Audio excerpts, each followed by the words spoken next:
Film ini berlatar pada malam 24 Desember bertepatan dengan perayaan Natal. Saat itu, sebuah kecelakaan lalu lintas terjadi yang mengubah hidup seorang pria bernama Yong. Sahabatnya yang bernama Jack menjadi korban dalam insiden tragis itu. Meskipun banyak yang menganggapnya sebagai kecelakaan biasa, Yong merasa ada yang tidak beres. Dia yakin ada tangan-tangan tersembunyi yang sengaja merencanakan kematian sahabatnya. Yong yang memiliki kecerdasan analisis luar biasa mengetahui bahwa ada motif di balik peristiwa itu, dan ada seseorang yang memang menginginkannya mati. Hingga pagi itu, tempat kejadian kecelakaan yang menimpa Jack masih diselidiki oleh polisi dan menyebabkan kemacetan yang parah. Seorang pengusaha tua terjebak dalam kemacetan itu, dan semakin jengkel karena seorang kurir makanan hampir saja menyenggol mobilnya. Karena tak terima, dia pun mengejar kurir itu untuk memberi pelajaran. Namun nasib buruk seakan terus menghampiri pengusaha tua itu. Saat hampir menangkap kurir, dia malah terjebak di lokasi konstruksi dan mobilnya malah kejatuhan cat. Dia pun semakin kesal dan tiba-tiba tembok di sampingnya roboh dan menimpannya hingga meninggal. 아이씨, 놀래라.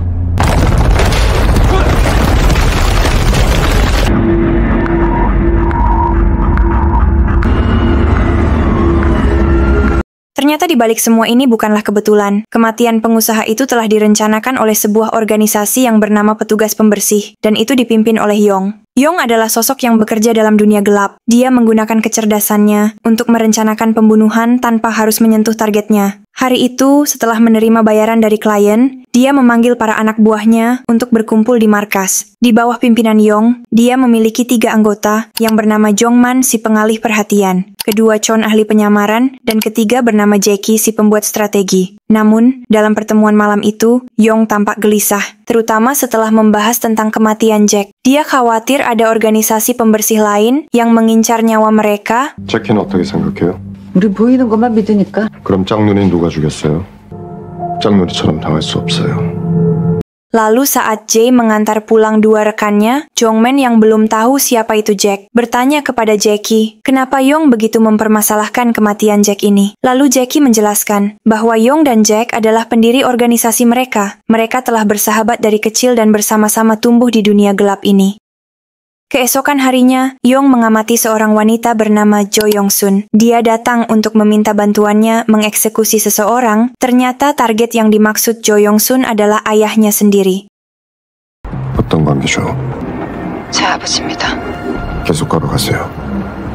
Setelah Jo Yong-sun menempatkan berkas target di lokasi yang disepakati, Yong segera mempelajari dokumen itu. Dari berita-berita lama terungkap, kisah kelam tentang Jo Yong-sun, anak tunggal dari keluarga kaya yang ada di Korea. Ibunya adalah seorang pebisnis properti sukses, sementara ayahnya menjabat sebagai jaksa senior. Ketika ibunya terjerat dalam skandal suap, posisi ayahnya pun terancam. Tak lama setelah itu, ibu Jo Yong-sun meninggal dalam sebuah kecelakaan yang membuatnya yakin bahwa kematian ibunya adalah hasil rencana sang ayah. Inilah alasan Jo Yong-sun meminta Yong untuk menghilangkan nyawa sang ayah. Namun saat Yong menyelidiki lebih dalam, dia merasakan ada sesuatu yang tidak beres. Dia semakin yakin bahwa ada organisasi pembersih lain yang juga mengincar kelompoknya. Malam itu, di markas, Yong mengumpulkan timnya untuk membahas situasi ini. Namun, rekan-rekannya mulai merasa khawatir karena akhir-akhir ini Yong sering berbicara sendiri. Penyakit delusi yang dideritanya membuatnya berbicara dengan bayangan Jack, sahabatnya yang telah tiada.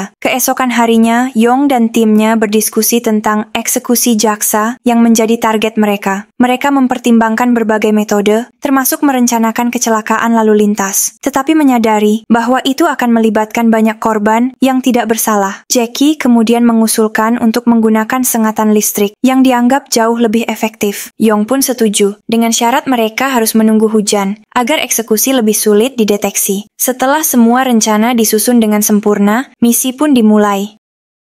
Yong mempelajari aktivitas jaksa dan orang-orang terdekatnya. Dia mencatat semua informasi yang relevan. Dan pada malam hari saat wartawan berkumpul untuk meliput, sebuah acara kilatan kamera mereka akan membantu menyamarkan aksi eksekusi. Namun, di saat yang sama, seorang YouTuber misterius melakukan live streaming. Dia memprediksi bahwa kematian jaksa akan terjadi dalam waktu yang dekat. Dia menyebut dalang dari kematian jaksa ini adalah si manusia kupu-kupu. Sekarang, kita kembali ke Yong dan timnya. Hujan mulai turun, seperti yang sudah diprediksi oleh Yong. Tepat saat jaksa bersiap untuk wawancara, Yong mendengar percakapan telepon jaksa yang menyebutkan nama anaknya. Hal ini membuat Yong curiga bahwa jaksa juga menyewa petugas pembersih untuk menghabisi nyawa anaknya sendiri. Dengan cepat, Yong memberikan perintah kepada timnya untuk bergerak. Dia mulai mengamati sekitar, memastikan semuanya berjalan sesuai dengan rencana. Namun, ketika memberi kode kepada Jackie, dia tidak mendapat respon. Jackie tiba-tiba hilang.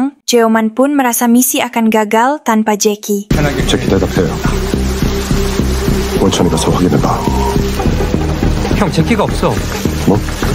Lalu dia meminta Yong untuk segera menghentikan misi ini. Namun Yong tetap tenang meskipun tanpa Jackie. Dia yakin rencana mereka tetap akan berhasil. Mereka memulai misi ini dengan Yong yang terus memotret jaksa dengan flash yang sangat terang. Dalam waktu yang tepat, Jo Yong-sun secara tidak sengaja melepaskan kursi roda ayahnya. Dan saat jaksa meluncur menuju tiang listrik yang sudah dipasang aliran listrik pun menewaskannya. Misi berhasil, dan semua menganggap kematian jaksa terlihat seperti kecelakaan, bukanlah pembunuhan. Setelah eksekusi selesai, Yong dan timnya mulai mencari Jackie yang masih menghilang. Jongman pun akhirnya memberitahu bahwa dia telah menemukan Jackie di halte bis. Yong segera menuju ke lokasi itu, namun saat dia mendekat tiba-tiba, sebuah bus melaju cepat dan menabraknya.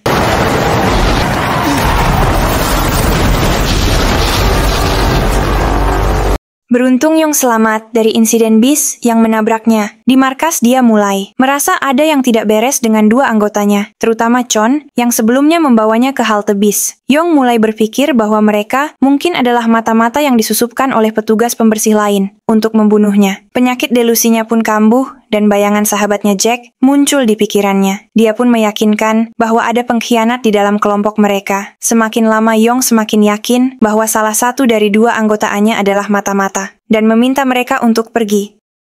Sementara itu, seorang YouTuber yang memprediksi kematian jaksa pun menjadi viral berkat ramalannya yang benar-benar terjadi. Jumlah subscribernya pun meningkat pesat dan dia mulai menjadi idola baru. Namun di balik ketenarannya, ada sosok misterius yang memberinya informasi tentang peristiwa-peristiwa itu untuk disebarkan ke publik.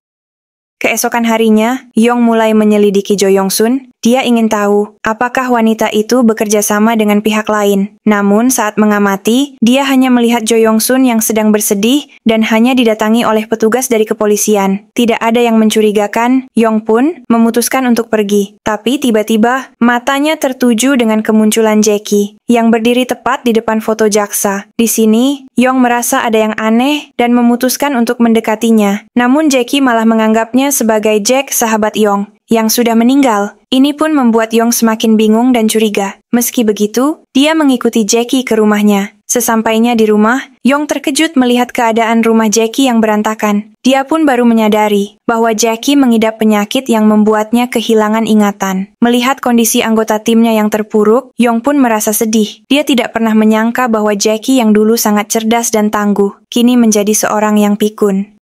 Setelah meninggalkan rumah Jackie, Yong memutuskan untuk kembali memata-matai Jo Yong-sun. Dan kali ini, perhatian Yong teralihkan oleh seorang pria kantoran yang baru saja ditemuinya. Dia mulai curiga bahwa pria ini mungkin terlibat dengan organisasi petugas pembersih yang disewa oleh Jo Yong-sun. Kecurigaannya pun semakin menguat ketika dia melihat pria itu memberikan sebuah berkas kepada Jo Yong-sun. Yong tampaknya belum selesai. Keyakinan Yong pun semakin terbukti ketika dia mendengar siaran langsung dari seorang YouTuber misterius yang mengungkapkan ciri-ciri petugas pembersih, dan ciri-ciri itu sangat mirip dengan pria kantoran yang sedang dilihatnya. YouTuber itu juga menyebut bahwa target eksekusi kali ini adalah seorang jurnalis muda yang terus mengawasi pria kantoran itu. Dia sedang bersama dua anak buahnya yang sedang merencanakan sesuatu. Pada malam harinya, Yong berhasil menyusup ke kantor pria itu untuk mencari tahu siapa yang akan menjadi target berikutnya. Di sana, dia menemukan sebuah berkas tentang tanggal tertentu yang ditujukan kepada seorang jurnalis. Yong pun yakin bahwa jurnalis ini adalah target selanjutnya. Sebelum pergi, dia pun memasang alat penyadap untuk memantau pergerakan pria kantoran itu. Tepat keesokan harinya, detektif yang sedang menyelidiki kasus jaksa datang ke kantor pria itu. Detektif itu menanyakan alasan jaksa memindahkan seluruh uang asuransinya kepada anaknya. Pria kantoran itu memberikan jawaban yang tenang dan terkesan tidak mencurigakan, hingga detektif pun pergi tanpa curiga. Namun tak lama setelah itu, pria itu menelepon seseorang dan seolah memberikan kode untuk segera menyelesaikan tugas mereka sebelum direbut oleh orang lain.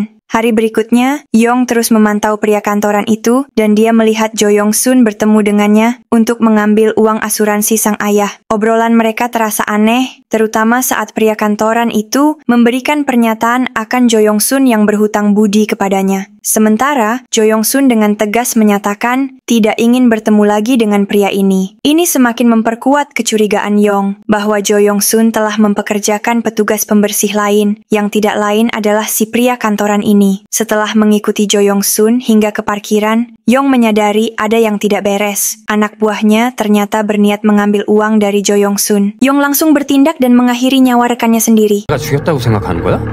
형, 내 말 좀 들어봐. 형 지금 여기 있지? 제키 본 거 진짜야. 증명해봐. 형은 나를 믿는다고 생각했어.